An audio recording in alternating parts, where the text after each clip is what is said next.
Welcome into Lucky Number episode 13 of CSR, the Cleveland Sports Realm. I'm Jerome Pedikowskis, joined by, of course, Kevin Shagru, who's been here for every single episode so far, hasn't missed one.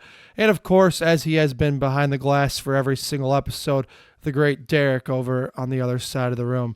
Kevin, how are you doing this Tuesday evening? Oh, I'm doing all right. It's a stressful few days, the last couple of days, but doing all right. How about yourself, Jerome? I'm hanging in there. That's, hanging in there, and that's all you can do, right? All you can ask for. All you can do. All you can do. I know you just have purchased a new vehicle. Yeah. So that's where the stressfulness has come the last few days. These car salesmen, man. I Never a fun. Didn't believe it till I saw it. Never a fun time at the car dealership. No, never is. It's always painful. No, they're always trying to trick you into something. You know, I actually went with my mom. It was my first car buying experience. I went with my mom, and then producer Eric was kind enough to lend us 4.5 hours of his time at the dealership, the car expert that he is.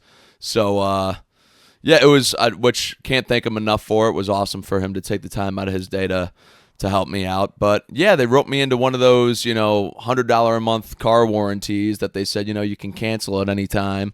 And I immediately rethought it, called them the next day, canceled it, and went in to sign the paperwork and found out that I guess your monthly payment stays the same regardless, which didn't make sense to me. That was not explained to me in the process of buying it. But over the last 24 hours, we were able to get it canceled. So I don't know if they made an exception for me or not, but I'm glad that got straightened out. But the car is in my possession. We're all right. All right, so everything's okay. Everything's okay. Not to ramble about the car experience too much, but yeah. All right, everything's all right. I'm glad. Hey, sometimes you just gotta let it go, let it off the chest, right? Exactly. So, all right. Well, with that being said, let's get into Championship Sunday recap. We spent a lot of time previewing these games last week, so we might as well spend some time recapping them here this evening as we are recording this on Tuesday, 1/28. So championship games are still fresh in our mind, as they are many people across America. And we're not going to spend time tonight previewing the Super Bowl because we can do that next week. Yep. And with all the time that we'll have next week, we'll get into the X's and O's and break down that all next week. Let's start with, you pick where we start. NFC or AFC? Where would you like? Let's go in the order of the games. Let's go Eagles Commanders. All right, let's go NFC then. So Commanders Eagles. Kevin, you were right. I was wrong on this one. You took the Eagles, who were your Super Bowl pick. They did get there, so you were correct in that regard. I was totally off base in my Super Bowl of Bills and Lions. Yours of Ravens Eagles, you got 50% accurate. 50%, yep. And that is the Philadelphia Eagles, who, like we said, go on to win that NFC Championship game, 55-23. The score, I think, is a little more overwhelming than how big of a deficit that actually was in that game. Let's start with this, and I'd like to say this. It was Saquon Barkley maybe the best free agent signing of all time. I mean, I know it's recency bias, but he's got to be up there, man. I mean, the guy gets signed for 3 years, $37 million. A lot of people, including me, are balking at it, calling it a massive overpay. And this guy goes on to rush for over 2,000 yards. He's the heart and soul of the Eagles team. And the first play from the Eagles had the ball from scrimmage. He took off for 80 yards and a touchdown in this game. Is he the best free agent signing? Maybe not of all time, but of the last 10 years. I would say of the last 10 years, probably. I'm trying to think of since 2000. Since I remember watching football, and the one that sticks out to me is the Saints signing Drew Brees. That one sticks out to me as the biggest one that I can remember.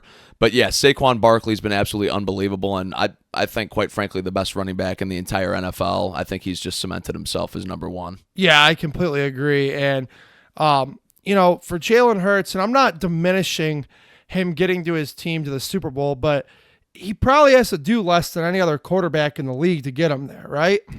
Yeah, I guess so. Considering the help he has, he has weapons at every position. Running back, tight end, and wide receiver. So he's definitely he's definitely blessed with the talent around him for sure. And then Saquon just adds just a completely different element to that team. You know, an already dangerous Eagles offense added the best running back in the entire NFL this past year.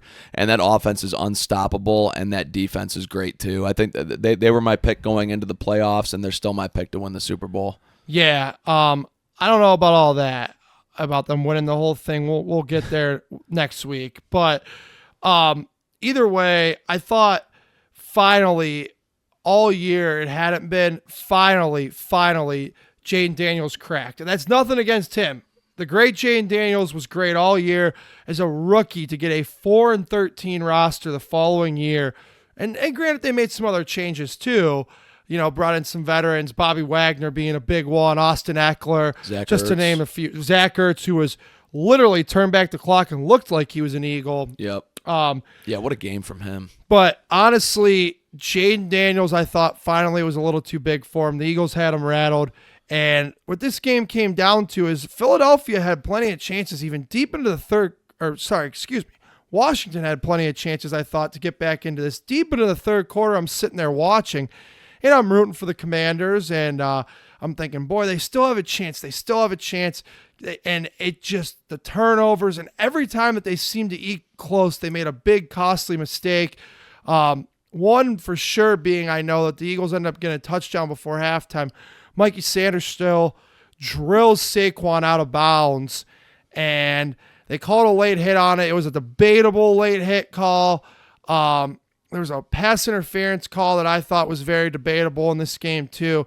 By no means am I saying that the officials impacted the Philadelphia 30-point differential. Right. But like I said though, a lot of that was piled on late, you know. Sure. But Washington still had plenty of chances, but it was just a little too much for him when it was all said and done. Yeah, I think it just comes down to the experience. You know, the Eagles have been here year in and year out in the playoffs. You know, they obviously had that blunder last year, but they're no stranger to these moments. So you knew the Eagles, at least I felt like just that experience factor going into that game. And Jaden Daniels, at some point, you kind of had a feeling that at some point the moment was going to start to get too big. I mean, a phenomenal rookie season, one of the best rookie seasons I think we've ever seen, especially one from the quarterback position. Just how poised and collected that he is, you know. What a successful season for the Commanders, and nobody saw them going from bottom 2 team in the entire NFL to being one of the final 4 teams remaining. So hats off to the Commanders. What a hell of a season. Yeah, absolutely. And one last thing I wanted to touch upon in talking about this game, Kevin, was when you look at Dan Quinn, you went for it all year. Constantly. They became across the league known for going for it.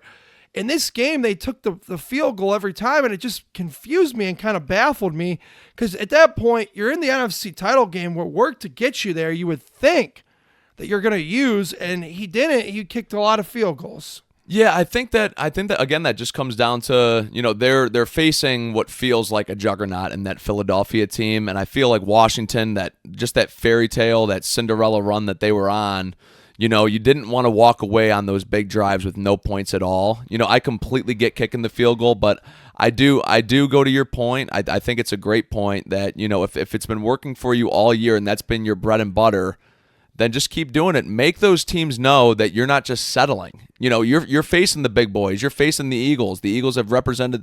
They've been in the Super Bowl. I mean, this is what seems like their second era of a team, and they're already back to the Super Bowl from that team that beat the Patriots in like 2017 or 18. So yeah, they got there only 2 years ago. Well, that's exactly. That's what I mean. Like 2 eras of Eagles football. It seems like. Yeah. So yeah. One last thing I wanted to touch on this game. Was we talked about Saquon. We talked about it being a little too much for Jaden Daniels. I think when it comes down to it and watching this game, you know, if Philadelphia, you know, nobody can stop them running and in general, but then we come down to the tush push element of it. And that's the last thing I wanted to talk about. Yeah. A lot of people were saying it should be banned, you know, and you saw the Bills try to do it, and it didn't work as well as for them. do people want this banned because they think it's a annoying play all across football, or do people want this banned because it seems Philadelphia can do it, but not anybody else can really put a master class in that play as Philly can? Yeah, I honestly, I don't know. I mean, what side of that do you lean on? Because how do you actually go about banning that type of play? Well, I think the way you could do it is when you have the two guys immediately right behind the quarterback like that. The way they can do it is they can call it an illegal set, would be my guess, or something, an illegal formation if you're lined up like that pre-snap. That's the only way I can think of it. I know a lot of people want it banned, but I agree with you. Unless you call it an illegal formation, how are you going to stop it? And guess what? These coaches are always smarter than the league owners. Let's say the league owners get together and ban it, Kevin. Well, I don't know necessarily if Nick Sirianni and his staff don't come up with some other way to instrument it, even if they do ban it. Yeah, I 100% agree, but I just don't understand what's so different about that formation than like the I formation where you can just have a fullback and running back running and pushing the center as well. I don't know what that formation gives as such an advantage to that Eagles team. And I have seen a couple times throughout the year, though, they have gotten away with a couple false starts during that just because it's such a cluster, you know what, in that. Yes. It's just such a mess of people. You can't even tell what went first. Well, and then what was interesting about it was nobody seemed to be able to stop it. Now, Philadelphia did get stopped out on the 2-point conversion. And how about when you're watching it later in the game, Frankie Louvu jumps over the Eagles' offensive line like 3 or 4 different times, and then they threatened to give the Eagles a touchdown if the Commanders kept jumping off sides on purpose. I, however, initially thought they were jumping off sides on purpose. Watching it after rewatching the play over and over again, I don't think the Commanders were jumping off sides on purpose. They were just trying to figure out a way to stop it, and I thought that was ridiculous from Sean Hockley and his crew to give they were going to give the Eagles a touchdown at that point because the Commanders kept jumping off sides. How many offsides was it in a row? Unfortunately, I wasn't able to watch much of the game, so I didn't even see this sequence. 4. I mean, that's a lot of offsides. I mean, you're getting to the point of if you see them in that formation, you're just going to jump off sides every single play. There has to be some consequence for doing that. Yeah, or else a play would never get run. But at the same time, I think that was them just trying to. They thought it was timed up, and Jalen Hurts would, go through his cadence, and they thought that the play. I think after 4 times in a row. I mean, if you watch it though, I think maybe one of them you could have called intentional. But at that point, I mean, what else are you going to do? You haven't been able to stop it but once all day. You're getting sick of it. So at that point, I don't blame the Commanders. Yeah, I don't blame them for trying something different to stop it, but I just, if you keep jumping, I mean, if they jumped off sides 16 times in a row, you're delaying the entire game at that point. Like, there has to be some consequence for doing that, especially when it's that close to, it was at the goal line, you said? Right. Because, I mean, what are you moving up you can't even move the ball up any much more if it gets too close to the goal line, so you're not even penalizing them at that point. Right. So, I mean, I understand why, I guess at some point, I just don't know what that limit would be. Yeah, I guess I could see that, but again, I don't know how they'd go about banning it. I guess you can call it an illegal formation, what they can do, but it'll be interesting because I'm sure it'll be talked about a lot this offseason. Yeah, that's such a great question though, seriously, because I genuinely don't know. Like, has anybody ever said like how they would go about banning it? Because I just don't understand how you would go against, like, the quarterback's if the quarterback's under center, he has to take 1 or 2 steps back.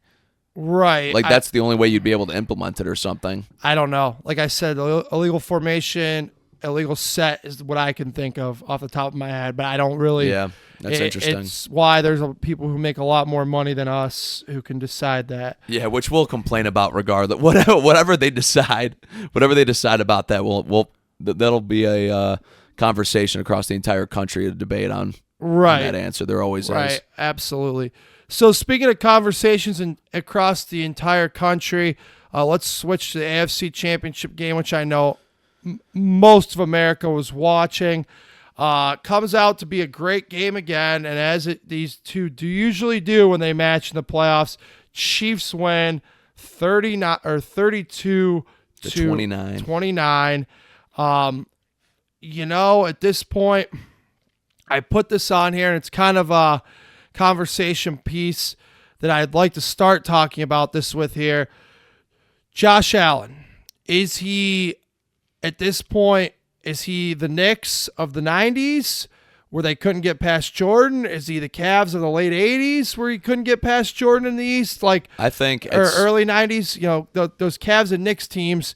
That's what Josh Allen feels like, and you feel for him because he has an amazing year every year, MVP worthy year every year, and whether it's the divisional round or whether it's the AFC title game, as it's been now 2 different times, divisional round 2 different times, they come and have these great playoff matchups, and the Bills continuously fall short. You have to feel for Josh and Buffalo fans all across. I think it's more reminiscent of the Patriots and Colts back in our era growing up with Peyton Manning versus Tom Brady, with Mahomes obviously being Brady, Allen being Manning, but the only difference is Manning, I think, had a Super Bowl at this point in his career. I can't remember how far into his career he was when he had his first Super Bowl, I should say.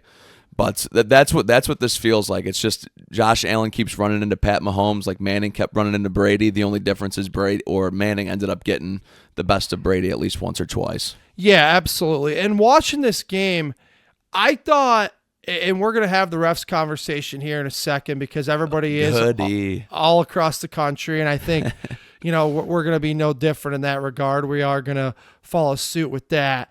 I thought, though, and this generates back to our NFC Championship conversation, Buffalo tried to do the tush push on a few different occasions. It didn't work out for them. So I give the Eagles credit because as much of a stupid, easy play as it is, and a cluster, as you said, they do it better than anyone. Cluster blank. Yeah. Okay, Buffalo tried and couldn't do it. Yeah. Where else I blame Buffalo for falling short before we even have this officials conversation? Where else I blame Buffalo for falling short?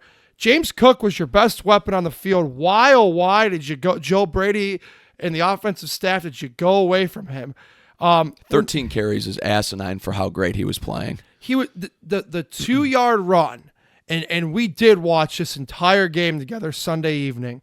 Oh my God, that touchdown run! The 2-yard run by James Cook was one of the best 2-yard runs I've seen in my entire almost quarter century of watching football. 100% agree. I mean, it was incredible on 4th and that goal. Was we were sitting on the couch and yelled out loud when that happened. Yes. It was an unbelievable effort. And I thought, for as great as Cook was playing, why did Buffalo go away from him down the stretch? Makes no sense. It didn't make any sense.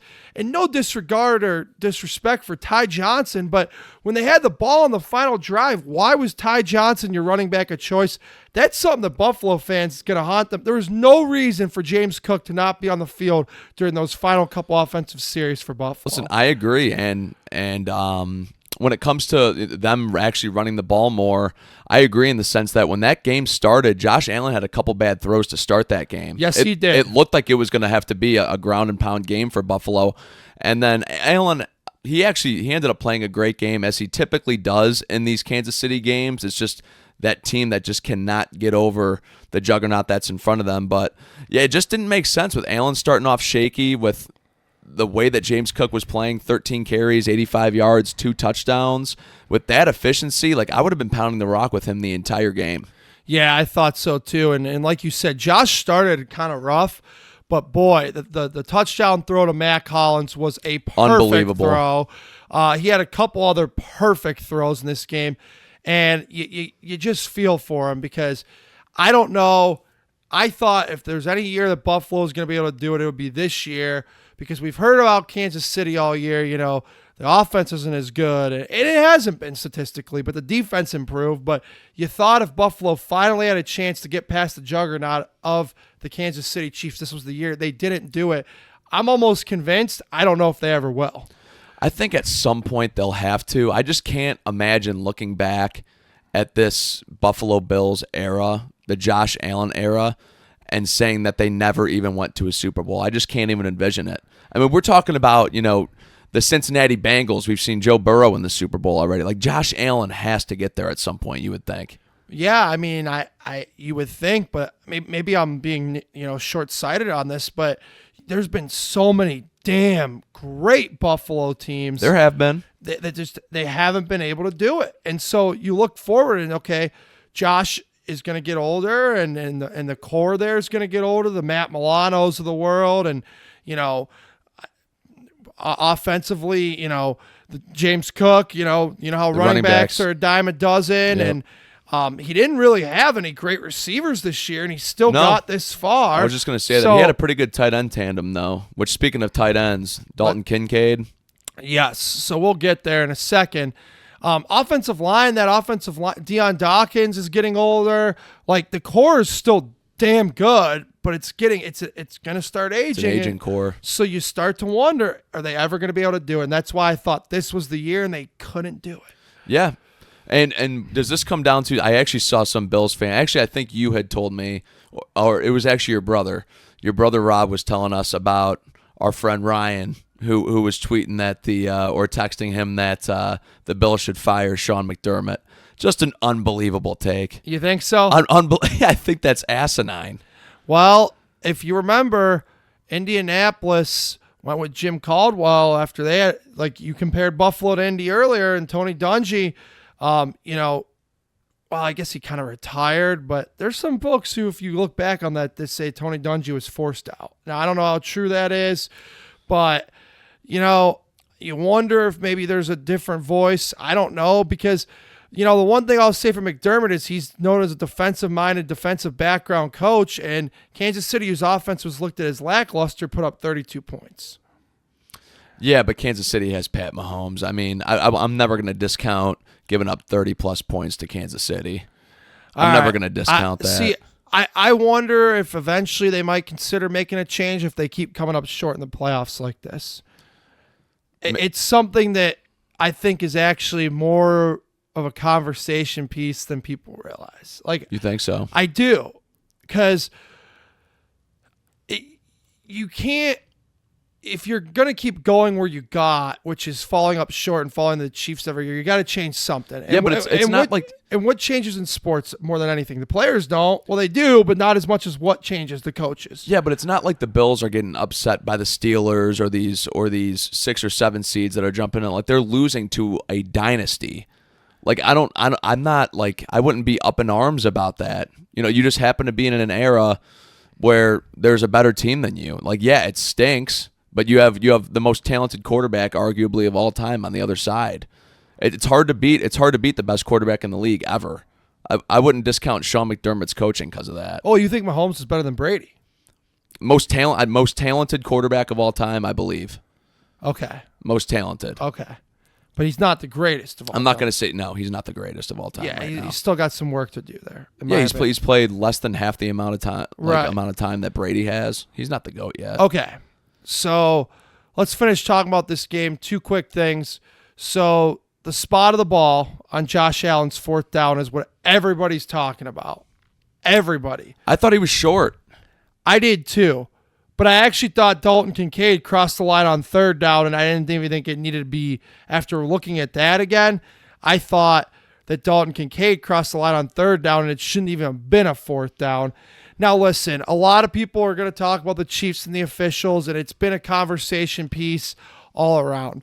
But I heard a very good podcast that I listened to, a football podcast that I'm not going to go by name, but the host had said, look, all with everything said, and he goes, there were some questionable calls that went Kansas City's way every time throughout the game. He goes, but who had the ball with under 2 minutes to go and didn't get it done? That was Josh Allen. And I said, that's fair. That's a fair take and analysis of it. But there were some questionable calls, and I thought Josh was short on 4th down too. However, I thought Kincaid's spot on 3rd down was completely unfair. But that leads me to believe, is it time that we put a microchip in these footballs and stop letting the human error judge where the ball is? Yeah, I saw somebody compare it to like when you're at Topgolf and swing, and you can track the exact distance and the exact, basically, blade of grass that your ball lands on.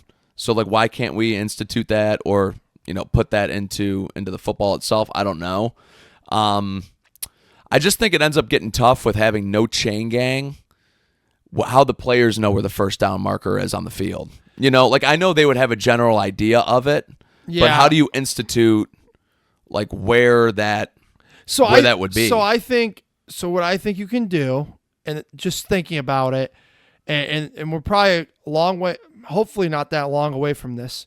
You can still, in my opinion, have a chain gang.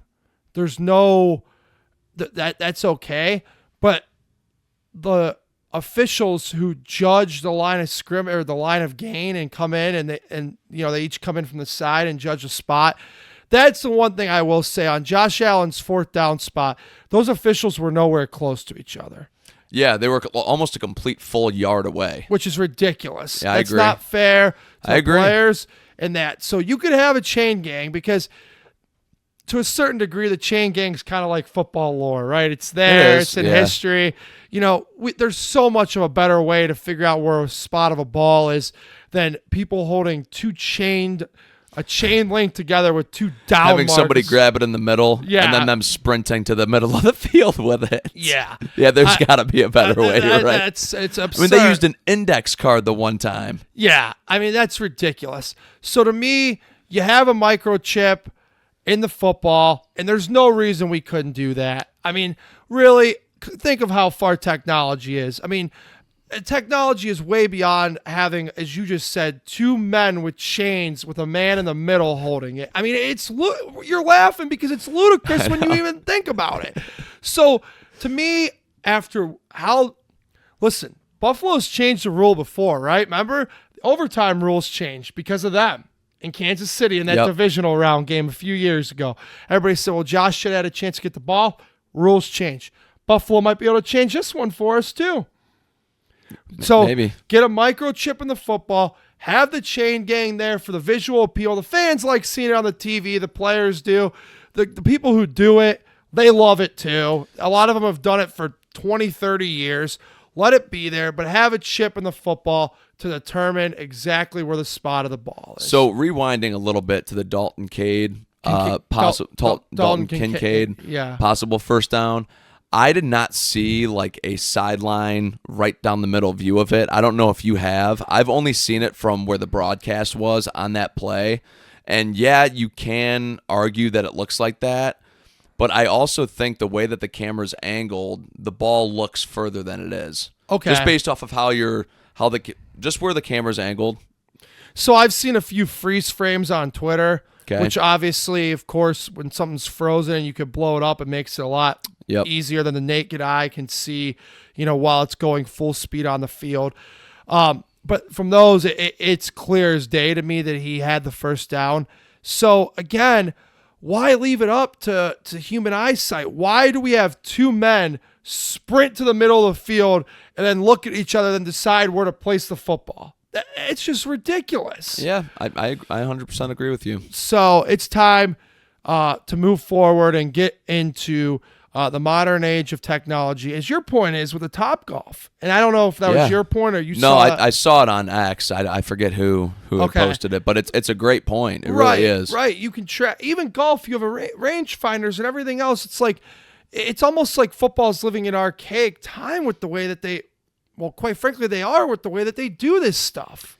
I think a lot of times too, if there's a screw up when it comes to a ref, like it sparks a lot of conversation about your league, on social media and stuff like that. So not that it's great media or whatever, but it gets people talking about your league and still tuning in somehow. So maybe the NFL does like it. Maybe the NFL likes the controversy surrounding the calls. To be honest, well, a lot of the conspiracy theorists will tell you they wanted the three-peat anyway. So yeah, I'm not saying I'm one of them, but bottom line is, look, and I agree with what I heard earlier, and it is, barring all the controversy, and it does feel like when you watch the games, and I'm sorry, maybe I'm falling into everybody else, it does feel like Kansas City gets the benefit of the doubt almost an unfair amount of times. But with that being said, Josh Allen had the ball, had a chance to drive his team down the field. The fact being that he got that ball somewhere close to where Dalton Kincaid was, and I saw a lot of people rip CBS for the angle we had at home of it, and I thought that was a fair rip of CBS because you saw him heave that ball and you had zero clue that it was going to land somewhere close to anybody on the Bills roster. And then there's Dalton Kincaid, and that's going to haunt him. It's a tough catch. Oh, absolutely. A very tough catch. but I think a catch he needs to make. Yeah, I 100%, especially first round pick. Yeah. A lot of expectations on you, and a huge moment they went to him. And Josh did make a heck of a play on that, man. To even get that ball out was unbelievable. Because, and I'm sure you thought the same way I was, we're watching that at home, and I actually know you didn't. We're both, well, where the hell is he throwing that thing? Yeah, you have no clue. I thought he was just throwing it. I didn't even think he saw Bill in the area. I thought it was just the down and distance, running out of bounds, the only hope, just throw it into the middle of the field, which obviously they coach quarterbacks not to do, but the desperation he had to.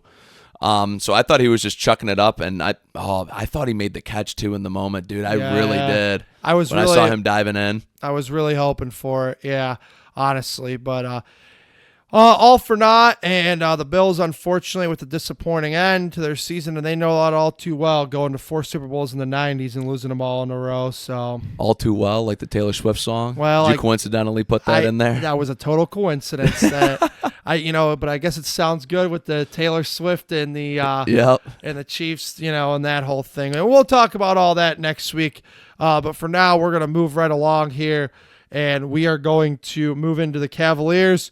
Kevin, they had lost 3 games in a row since we last been on the air or last recorded here.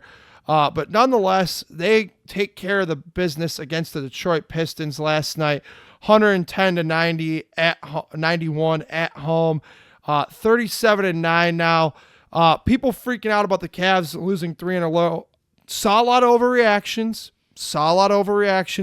but I was one of the people too. You got to beat the Pistons at home, and they did last night. Just a feel-good one, makes everybody feel a little bit more comfortable with the team moving forward. Well, and if you lose 4 in a row, you're like, okay, what's actually going wrong with this team now? But yeah, obviously great to see them get back in the win column as we are recording this late Tuesday night. Tough game against the Rockets and Sixers. Yeah, Rockets twice. They got the better of us, right? Huh? So yeah, what a tough stretch for us. We watched the Thursday game, I know, together. I was able to watch the Friday night game. I think you were too. We didn't watch them together, but I think Sixers.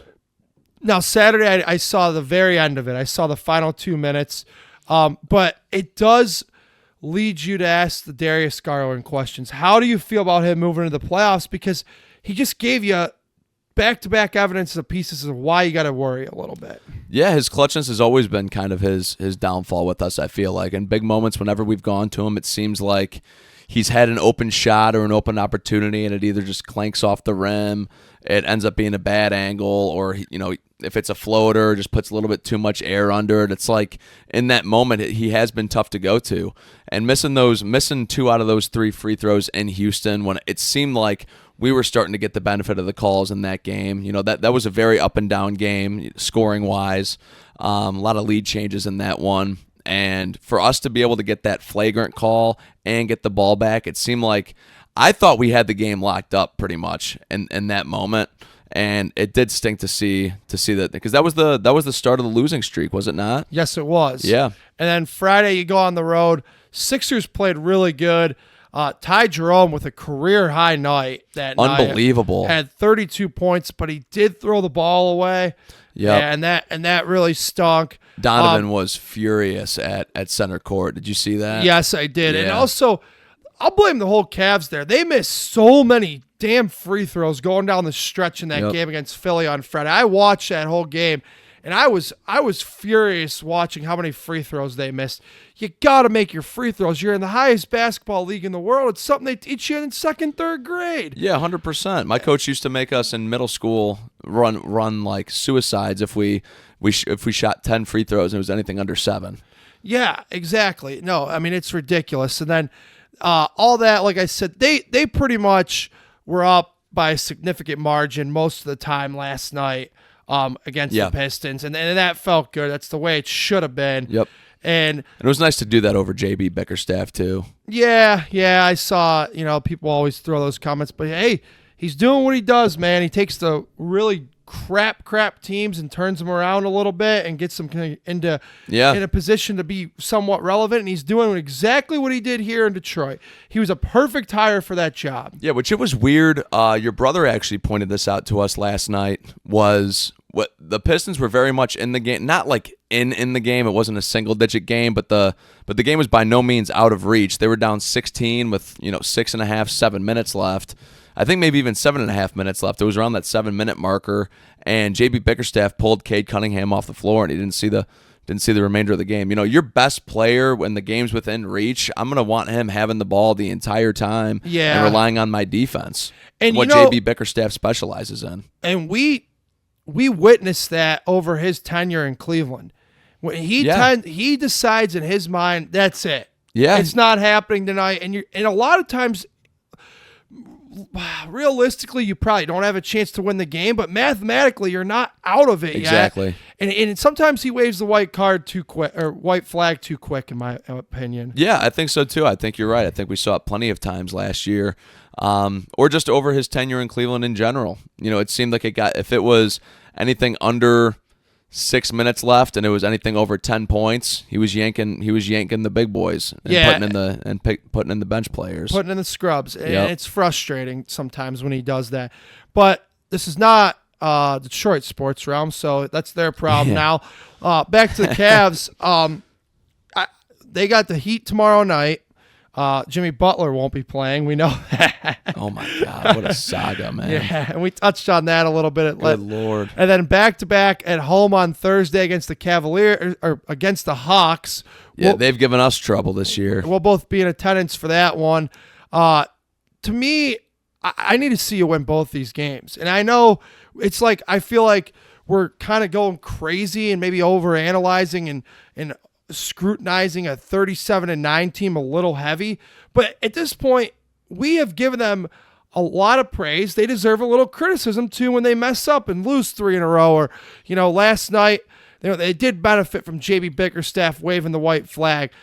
Go down there, beat Miami. For whatever reason, the Cavaliers have always for 2 decades plus struggled playing in South Beach. Even with LeBron. I don't know if those guys are out partying, hitting the clubs the night before, what happens, but whether LeBron's here, pre-LeBron, post-LeBron. Pre-LeBron, post-LeBron, in between LeBron, they've never played well in Miami. And it's frustrating.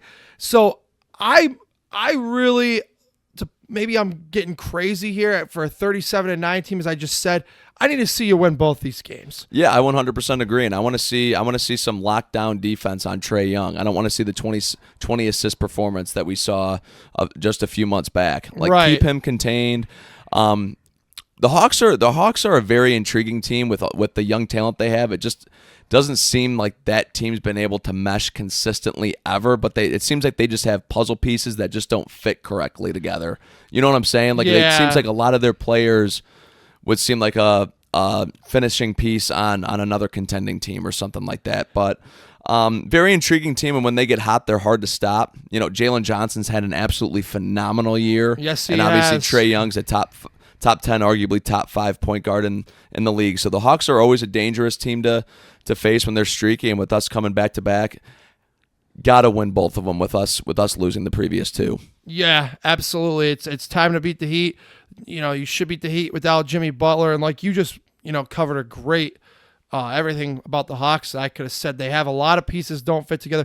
They tried the DeJounte Murray-Trae combination. They've tried. That was a losing combination. Yeah. They've tried a lot of different things around Trae Young, and ultimately, I just am starting to wonder, is Trae Young not good enough to be a number 1 piece on a team? Oh, I don't think he's good enough to be a number 1 piece on a team. I think he's a number 2 on a championship team, 100%. Yeah, and I think they're ultimately going to have to learn that the hard way. I think his value to a team is kind of what Kyrie was right before LeBron came back, and like the very beginning stages of LeBron being here. I think he's one of those guys that keeps your team fun and competing for a playoff spot. But if he's a number 2, you're a top 3 team in your conference. Yeah, absolutely. That's a fair point. So we touched on it and talked extensively about it last week, and we got into it. What would the Cavaliers need to give up to get Cam Johnson?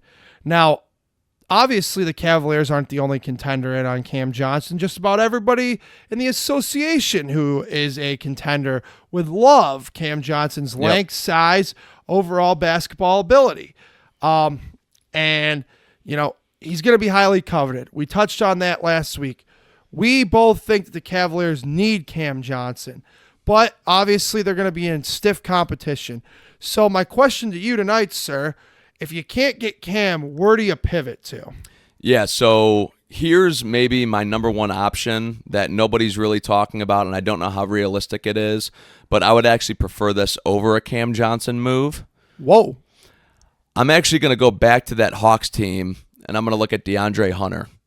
A guy that's a very good three-point shooter, a guy with great size, great length, and is known to be a great defender, does not need the ball in his hands at any point. Stand out on the wing, can occasionally slash. He's very average at a lot of things offensively. Great three-point shooter, though, and a great defender, which is what we need to finish that 3 spot. I'm looking at the Hawks, and I'm seeing what it takes to get DeAndre Hunter into town. So that's a great point, something that I didn't really think too much about. The biggest thing is, what is Atlanta's willingness to move him? Sure. And I don't know if they are point blank at all. Well, so the Hawks have some pretty good big pieces. Clint Capella, Onyeka Okongwu's a good player, and Jalen Johnson I consider a big player too, being at the 4 spot.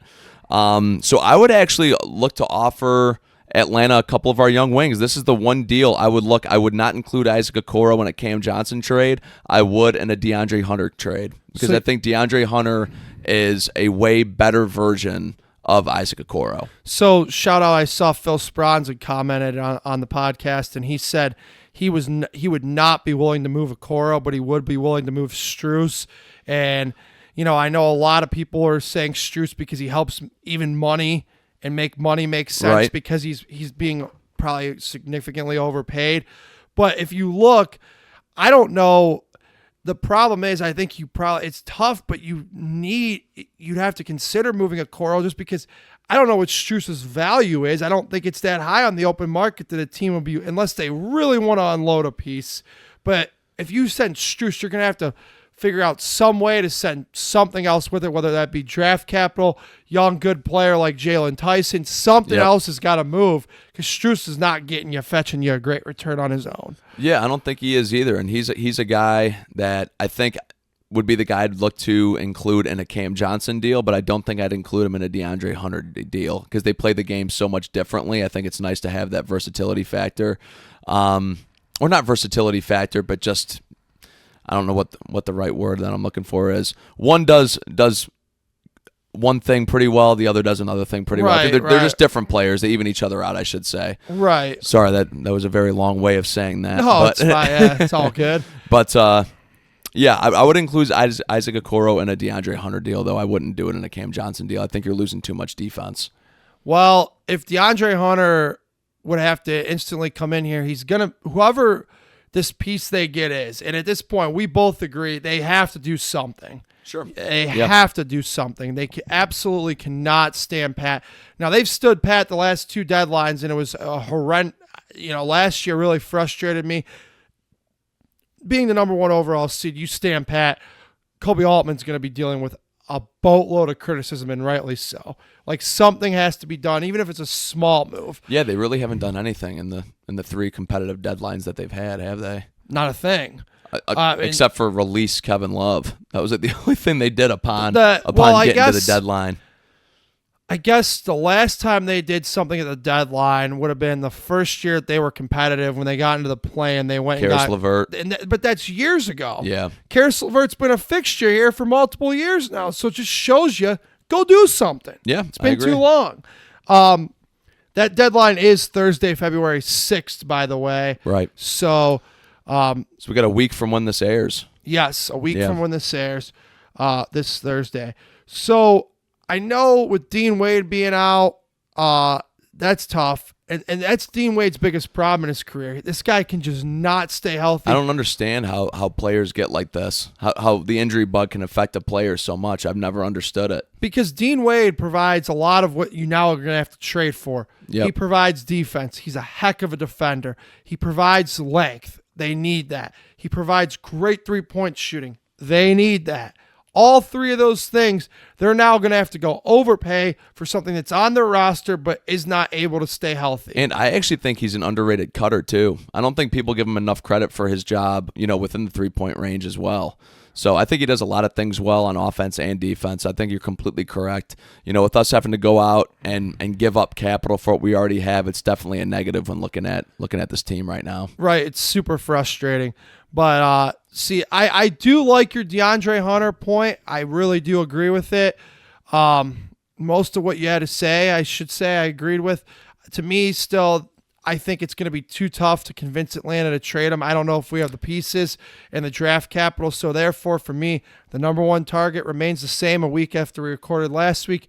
Bring Cam to Cleveland. Yeah. Listen, if DeAndre Hunter's not a realistic option and the Hawks feel like he's close to being untouchable, then Cam Johnson, you lose obviously the defense that you get with Hunter, but the 3-point shooting's there and the length as well. So I'd very, very much be happy with Cam Johnson.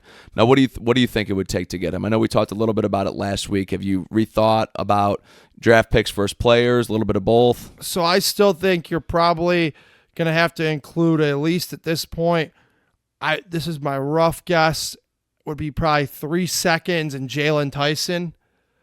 I think that might be able to get it done, but I don't know.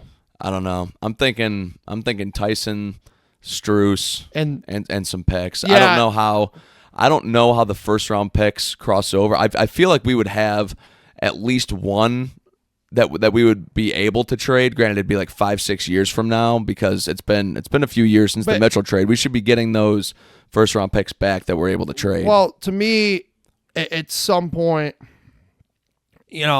you got to balance the now for the future. And I agree. I brought that up on last week's podcast. And when we talked extensively, actually, about what it would take to get Cam Johnson, we spent quite a lot of time on just that trade. But, thinking about it again, to me, this is a team now that I think is ready to win now. Everybody's in their prime. And so for me, right now, I don't care about whatever first-round pick you can trade. If Brooklyn wants it, needs it to get Cam, you move it. And don't hold back. Just move it. This is a team now. I think this is a team, as currently structured, that has a darn good chance to overtake the Boston Celtics and get to the finals. Maybe I'm being a homer. And you I'm said sure, as constructed? Or if they get Cam Johnson. Okay. Yeah. Okay. And another thing that I think is underrated, I'd like to see them go get one more backup big man. With Mobley and Allen, I'd like to see another big. Is there any big on your radar? Because I can't think of any that would be listed as like on the block. So the one that comes to mind, Kevin, would be Jonas Valanciunas. He's on a horrible team in DC, but I think with everybody again in the Cam Johnson scenario, everybody knows the Wizards have no interest in winning, so everybody knows that he's going to be moved. So it's going to be tough to get him. And you're going to have to give up a lot of draft capital probably for him, too. Yeah, and I was about to say, Jonas Valanciunas is also like a very good player. Like, it's not just some backup big that we're calling somebody to see if we can get depth. Like, Jonas Valanciunas is capable of starting in this league still. Oh, absolutely. I agree with you. That's the one that comes to mind that I know would be available. Now, obviously, things change, and around this time of the year, things get very fluid, and suddenly pieces start moving that you never thought would be able to move or quote untouchable. Today the big rumor was the Kings are going to move De'Aaron Fox. So if the Kings are going to go in a full-fledged rebuild, the long way to answer your initial question, obviously Jonas is going to be highly coveted. If the Kings are going to move De'Aaron Fox and they're ready to have a full fire sale, I'd call Sacramento immediately about Trey Lyles. I think he's a perfect backup. Okay, you know what? That's actually a great take. Trey Lyles didn't even come to mind for me. But yeah, if they're putting Fox on the block or just at least calling teams and seeing if there's interest there, then obviously anybody on that team is up for grabs. Yeah, maybe outside of Domantas Sabonis, but right. Yeah, Trey Lyles would be actually a great fit on this team, I think. Yeah, absolutely. And no disrespect to Tristan Thompson. He's done a ton for this franchise. Out of his prime. But last year he had to play a lot of meaningful minutes down the stretch in the postseason, and I think we all know if we want to get to where we want this team to go, TT can't be playing big-time minutes in the postseason as your backup big again. Can't happen, and hopefully won't happen. Yeah, he's way too far out of his prime. It's still cool to see him get some action in late games and still see him, bring on the wine and gold colors. And he still is a heck of a rebounder. Like, he has negative impact on the offensive end of the floor, but he still is a good rebounder. Oh my God, he's always been an amazing offensive rebounder. I remember back in the LeBron era, I think he had like 3 or 4 offensive rebounds on one possession. I think the Cavs scored on 4 or 5 tries one possession. He's always been an unbelievable offensive rebounder. When he was here on that championship team, I mean, his offensive rebounding was just unbelievable. It did so much down that playoff stretch. Which is funny because he was like an average defensive rebounder. Like, he was like fine. Yeah. For a bit, but offensive, he was just a maniac. He was awesome. So, Trey Lyles, like I said, if Sacramento, if they're willing to put De'Aaron Fox on the block, and you're hearing all the big guns, the Shams of the world and what have you, tell you that Sacramento is willing to move De'Aaron Fox. If you're willing to move De'Aaron Fox, you're willing to move anybody. Yep. Call up about Trey Lyles. Yeah, you know what? I agree. I think that's a great point out of you. So, all right. Well, that's it for Cavs Talks. Kevin, we're going to introduce a new segment this week. Just Let's go. Couple little things here. We're going to call odds and ends. Just a couple odds and ends, sports notes, little things that generate not a whole segment worth of conversation, but just a couple things here. First thing in odds and ends, Browns hire Bill Musgrave as their quarterbacks coach. He was their senior offensive assistant the last 2 years. Little nugget today that our buddy Philly Ann shouted out to us. He worked with Derek Carr in Oakland when they were both there as the offensive coordinator. So just something interesting to think about. Another little odds and end thing, Stephen Vogt was doing a press conference and gave a speech and spoke to reporters when he accepted his American League Manager of the Year award. He didn't specifically say he's going to get the first crack, but it worried me because they asked him what the answer was for second base, and the first name he brought up was Gabriel Arias. That's disappointing and kind of disgusting. At this point, if you're going to trade Jimenez, it's got to be Juan Brito. Yeah, I'd like to see somebody, young that we haven't seen before. We know what Gabriel Arias is at this point in his career. We just do. I'd like to see somebody new in there. You think there's any shot? I'm laughing as I'm saying it, but do you think there's any shot we see Bazzano week 1? No. Or game 1? 0. Yeah, 0 chance. 0%. I would like to see Brito out there, though. So, third little odds and ends thing here in our new segment. Jim Knowles leaving the Buckeyes to go to Penn State. They pay him $3 million a year on a 3-year deal to be their defensive coordinator. And Al Golden leaving Notre Dame to go be the Cincinnati Bengals defensive coordinator. Interestingly enough, both championship teams lose their defensive coordinator. Almost like pro sports, you see the coordinators get poached a lot. Well, now that's happening in college too. Interesting little nugget there. Yeah, it is. It's very interesting. And Al Golden's going to be very, very missed on that Notre Dame team, especially a Notre Dame team that's got a few seniors that are leaving that defensive side of the football. So I saw Notre Dame is in talks with the head coach of Rutgers, though, to already replace him as the DC, which is an interesting potential hire. I don't know how good Rutgers was defensively, so I'm not necessarily pumped for the potential new defensive coordinator. But yeah, it's interesting that these coordinators are getting poached, and it's more so interesting in my opinion, that Knowles left for Penn State. Yeah, absolutely. I mean, a lot of Buckeye fans were very upset with him and obviously not sending very nice things to him on Twitter. And I saw that he is blocking every single Ohio. His Twitter fingers are working. Oh, really? Jimmy Knowles blocking every I did not Ohio see that. State account he can. Very bizarre, but also at the same time, if Franklin was willing to pay you that much, Ohio State, I don't know if they were going to be willing to go that high. And if Penn State right away is like, we're giving you $3 million, for me, it's hard to blame Jim, but it does suck. Chasing the check. It does suck to lose him because he was a heck of a defensive coordinator. Oh, I'm sure it stinks to lose him. That Ohio State defense up there, Ohio State and Notre Dame were two of the top 5 defenses in the country probably this year. and both losing their defensive coordinator is huge. And has there been any talks with Ohio State yet? Have you seen on any potential leads on if they're gonna, promote from within or if they're gonna look elsewhere? I've heard promote from within quite a bit. We'll see. I've heard promote from within. I've heard also go get an exterior. I've heard they might try. The big one that's just kind of a Twitter rumor to me so far, I haven't heard any actually validity behind it, is try to get Luke Fickell to come back as a DC, but I can't see him leaving Wisconsin. Yeah, I don't see him leaving Whiskey either. So, and our final odds and ends thing, something that we'll start talking about here a little bit more as we get towards March Madness and get towards the conference tournaments. College basketball, congratulations and shout out to the Cleveland State Vikings, who have now won 12 games in a row. Okay. Saturday, they beat Green Bay at home, and they are now 16-6 overall in the season, 12 games in a row, longest current win streak. I think it might be in their program history. I don't know for sure on that. So they started 4-6.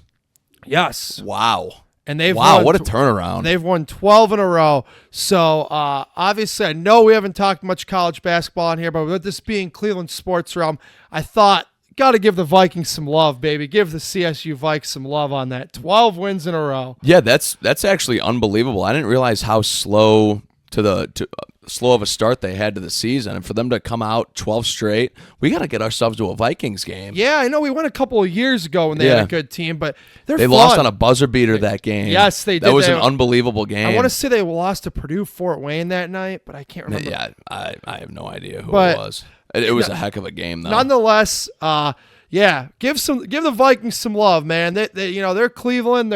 I know me included, everybody loves Ohio State, but technically the closest college team to us is the Cleveland State Vikings. The Vikes. Give the Vikes some love, winning a dozen in a row. How about that? Yeah, absolutely. And so I saw right now the big bracketologist Joe Lenardi has them in his he has them as a 14 seed, winning the Horizon. Obviously, that's a one bid league. So that'd be so cool to see them in the tourney. Yeah, I mean, they've made it over time. Yeah. I mean, I remember a couple of years ago they made it, and I had the little homer pick in me. I picked them to beat Houston.